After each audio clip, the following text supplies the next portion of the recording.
In parts 1 and 2, we learned how Anita started the Canada-based organisation Toronto Pig Save by holding vigils at a slaughterhouse near her home, and how the Animal Save movement has spread to over 1,000 groups holding vigils worldwide.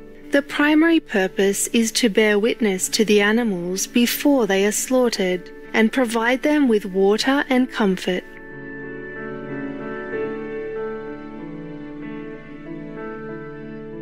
The Animal Save movement is based on a loving approach that is inclusive of all people and animals.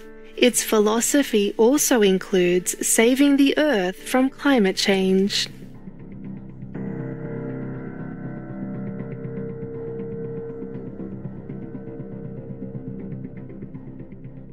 Leo Tolstoy said, "When we wish to harm others, we really do evil to ourselves." And I think the way we have harmed animals, it's now clear that that is going to lead to the destruction of the planet through climate chaos. So we should have always done the right thing for the animals. But now the writing is on the walls. It's saying, like, if you don't do the right thing and stop animal agriculture, you will destroy the planet through climate chaos.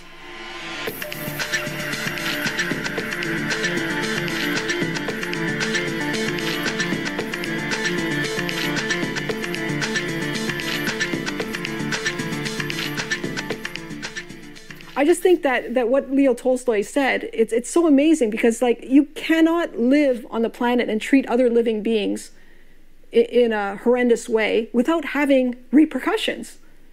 And now it's so obvious because of the climate crisis.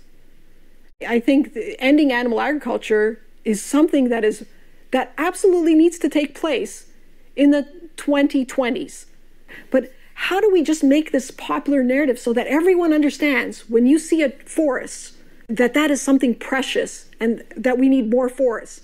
And that when you see a soy field, that is the recipe for the destruction of the planet. How do we change those soy fields and cornfields that are used for animal feed into forests? So whenever I drive in the country in Ontario or any country of the world, and you see monocultures of soy and corn for animal feed, what you're looking at is the destruction of the planet. Like, not just the destruction of the planet, the destruction of life on the planet. Like, it's an existential threat. Something so simple, those fields of soy for animal feed. So my appeal to you is, like, how do we tell this narrative that what we need to do to save the planet?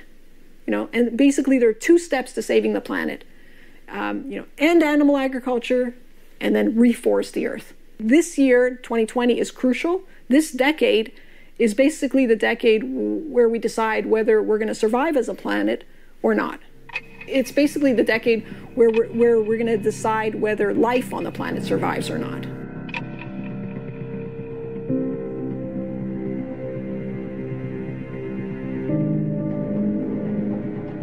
The Amazon rainforest, considered the lungs of the earth, is being razed at a frighteningly rapid pace for animal livestock raising.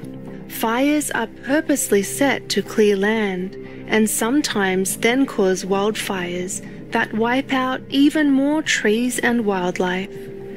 In Brazil alone, the first 7 months of 2020 saw a devastating loss of 13,000 square kilometers of Amazon rainforest, an area 8 times the size of London, UK.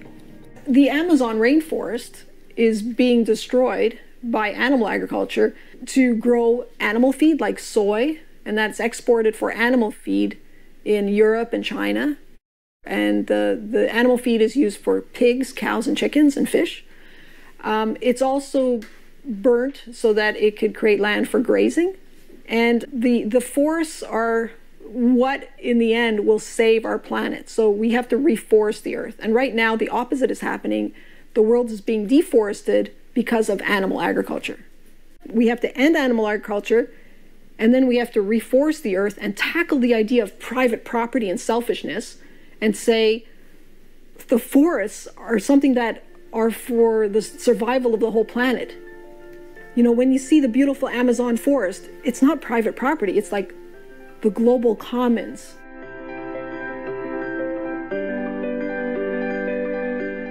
We will pause now for a constructive message. We'll be right back with more from our interview with Dr. Anita Krajnc. Please stay tuned to Supreme Master Television.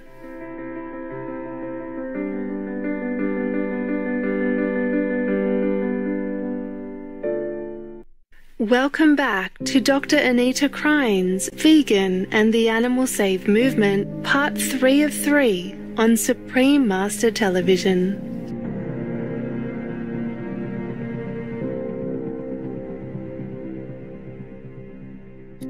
You have to look at the opportunity costs over the last century. We have totally changed the land use of this planet because of animal agriculture. Hundreds of years ago, our planet was covered with forests. We have now deforested the planet so that we can grow animal feed and have grazing for animals. We have to now return to the world the way it was 100, 200 years ago and reforest the earth. And the only way we can do that is by stopping and ending animal agriculture. 10 years ago, it looked like this was a very big project, but now I think people understand the urgency of it. There always was urgency with respect to the animals, but now there's another layer of urgency, which is the very survival of our planet because of the climate crisis.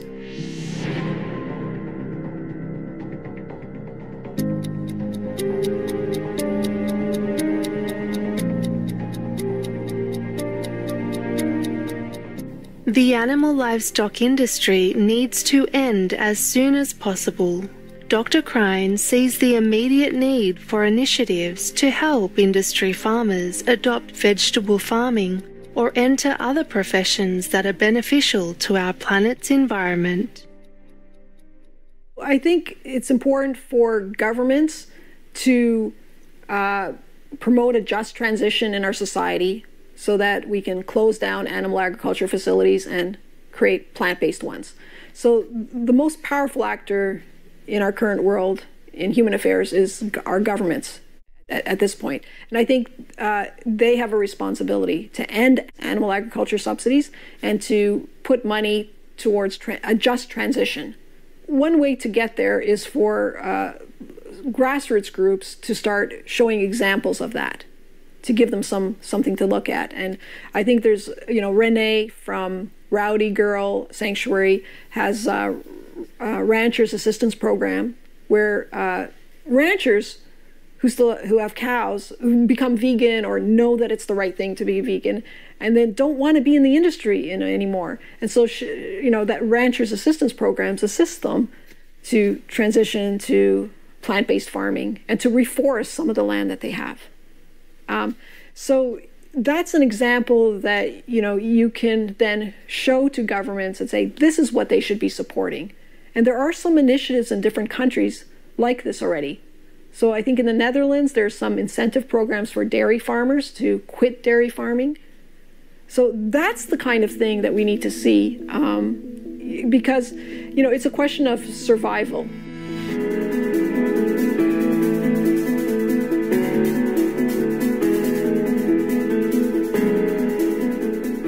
Anita also has a very clear idea of how to help people embrace veganism.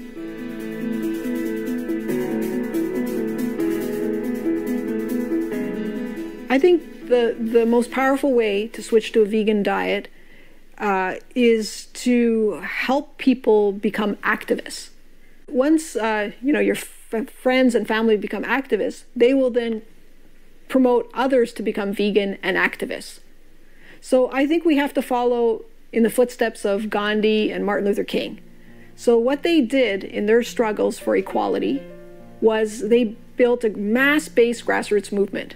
It's no different for animal rights.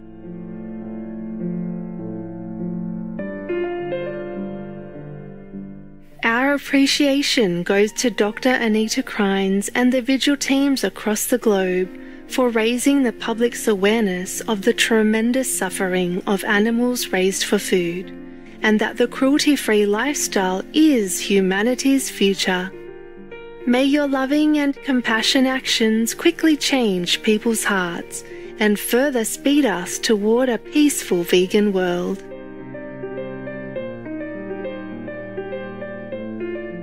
Supreme Master Thanh Hải gratefully present Dr. Anita Krajnc with the Shining World Compassion Award, with a humble, loving gift of $15,000 towards your noble organizations, Toronto Pig Save and the Animal Save movement. Lots of love, praises and prayers for your safety and success in God's mercy. Supreme Master Thanh Hải is deeply grateful to the beloved God for all the financial help, comfort and support to the afflicted and needy, and or any good cause over the years, as a humble vessel for His compassion and love towards His precious children. For more information about Dr. Anita Krajnc and the Animal Save movement, please visit thesavemovement.org and torontopigsave.org.